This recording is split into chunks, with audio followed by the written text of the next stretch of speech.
박근혜 대통령이 어제 강도 높은 부패 척결을 주문했습니다. 국무회의에서 새 첫 국무회의죠. 적폐가 경제 활력 회복의 걸림돌이라는 점을 분명히 인식해야 된다.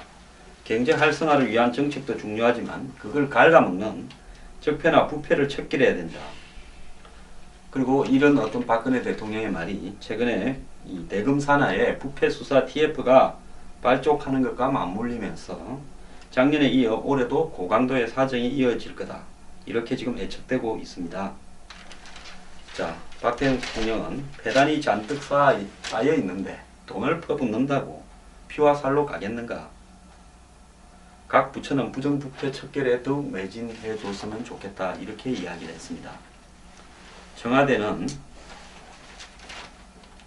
이후 성명을 내고 예산 낭비를 줄이고 비리 소지를 원천 차단하겠다라는 뜻으로 추가적인 설명을 했습니다. 국민의 세금이 잘못 쓰이는 분야를 중심으로 부패 요인을 선제적으로 감지하고 시스템을 갖춘다는 박 대통령의 말을 그대로 받아들여 달라. 왜 청와대 대변인이 다시 설명을 해야 됩니까? 자, 뭔 말인가? 선거 앞두고 당 내부 또 당 밖 용어로 사정을 들고 나왔다. 또 이렇게 이야기를 합니다. 자, 역대 정권의 모든 정권이, 모든 대통령이 사정을 이야기할 때 의도가 있죠.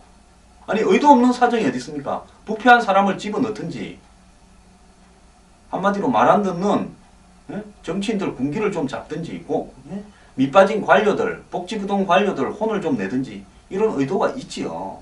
다만 의도가 어떻든 간에 부패하지 않으면 아무 문제가 될 게 없습니다.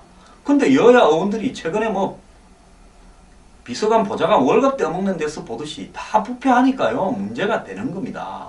구리지만 않으면 강도 높은 사정을 하든 부패 척결을 하든 뭔 이야기입니까? 난 강 건너 불리죠.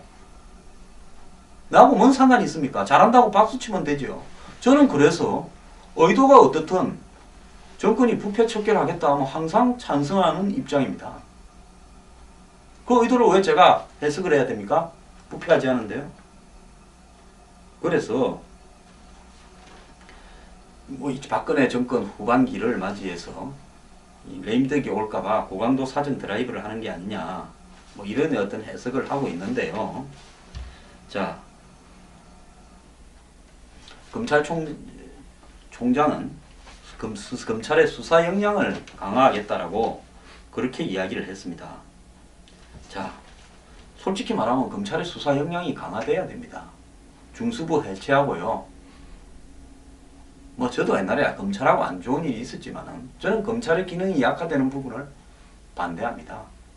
대한민국에요, 검찰이 영화 내부자들이나 이런 거 보시면 나오겠지만은 기능을 잃게 되면, 약화되면 한마디로 정치인이 좋아하고 관료가 좋아합니다.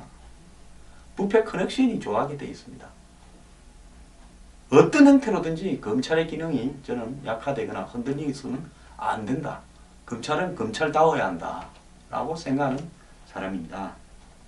자, 박근혜 정부의 사자방 방산비리 수사 그렇게 노력을 했는데 해외 자원외교 비리 수사, 4대강 수사 크게 성적이 안 나왔습니다. 검찰 나름대로 한다고 했는데 왜 안 됐을까요? 검찰의 기능이 모자란 게 아니라 현재 검찰의 역량 굉장히 약화시킨 속에서 이 일과 관련되는 엄청난 배우들이 너무나 공고하기 때문에 약화된 검찰의 능력으로 그런 걸 밝혀낼 수가 없는 겁니다. 자, 지금 한번 보십시오. 정권 보기를 우습게 하는 일이 여당 내부에서부터 관료 사회부터 다 아주 그냥 파다하게 퍼져 있습니다. 이 정권의 인재풀이 협소하고 한마디로 기획력이나 추진력이 굉장히 협소하다. 맨날 말풀이다. 시끄럽다가 나중에는 허지부지 되더라. 수사한다고 맨날 겁줘봤자, 부패 척결한다 해봤자 제대로 된 거 없더라. 이러면서 전부 뒤에서 조롱하고 있지 않습니까? 저는 박근혜 정권이 어제도 이야기했지만은 통진당을 해산하고 그 다음에 처음에 탈세, 역의 탈세에 대해서 조사하고 철도 개혁하고 원전 비리 참 부분적으로 됐습니다만은 척결하겠다고 나서고 사자방 뭐 수사한다고 나서고 방산 비리 합수단 만들고 그리고 방산에 대해서 검사를 방사청에 국장으로 보내고 국사교과서 국정화하고 또 최근에 한일 위안부 협상하고 잘했다고 봅니다. 누구 이런 거 안 합니다. 김대중 노무현 정권에서 왜 이런 거 안 했습니까? 자, 자기들도 연루돼 있을지도 모르는 일을 까발리고 괜히 안 하고 넘어가면 좋을 일을 갖다가 하다가 시끄러워지기 싫다는 거 아닙니까? 공무원 연금 개혁도 안 했습니다. 노동 개혁도 안 했습니다. 나는 정말 역량이 안 되지만은 하겠다고 나서는 박근혜 정부에 대해서 일부는 불만이지만은 그 원칙은 잘한다고 보는 겁니다. 다른 사람은 안 했지 않습니까? 나라 꼬라지가 이래가지고 내기가 틀렸는데 그나마 청소할 거는 좀 하고 가겠다라는 자세가 끝까지 가는 것은 매우 환영할 만한 일이라고 봅니다. 이 부분에 대해서 이런저런 시비를 걸고 무슨 뭐 정치 사정이니 하는 사람들요 다 문제가 있는 사람입니다. 공직기강 드라이브 걸어야지요. 자, 지금 공무원들 한번 보십시오. 총선 끝나면 정권 힘 빠져서 끝이다라고 보고 공무원들이 말 듣겠습니까? 지금도 벌써 그런 일들이 한두 개입니까? 그래서 부패 척결 조치를 좀 구체화해야 된다고 봅니다. 저는 정부가 1년에 예산을 380조씩 이렇게 편성을 해봤자 그 중에 상당한 부분이 몇십 %가 다 뒤로 샌다고 봅니다. 그렇게 해가지고 예를 들어서 무기를 사고 그렇게 해가지고 정부가 4대강을 따듬고 그렇게 해가지고 뭐 자원 외교를 한들 세는 비용이 더 많지 않겠습니까? 심지어 뭐 얼마나 썩었으면 4대강 공사할 때 현장 감독이 모래 팔아먹습니까? 어제 법무부가 저 대신 재산 추징에 대해서 법적 조치에 들어갔다고 제가 이야기하지 않았습니까? 그래서 황교안 총리가 이런 부분의 전문가니까요. 총리와 새 검찰총장이 잘 협의했어요.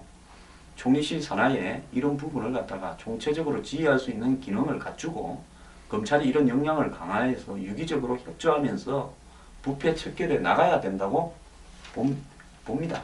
그렇게 하는 것은 국민들을 위해서 굉장히 도움이 됩니다. 자, 제가 오늘 다음 순서에서요.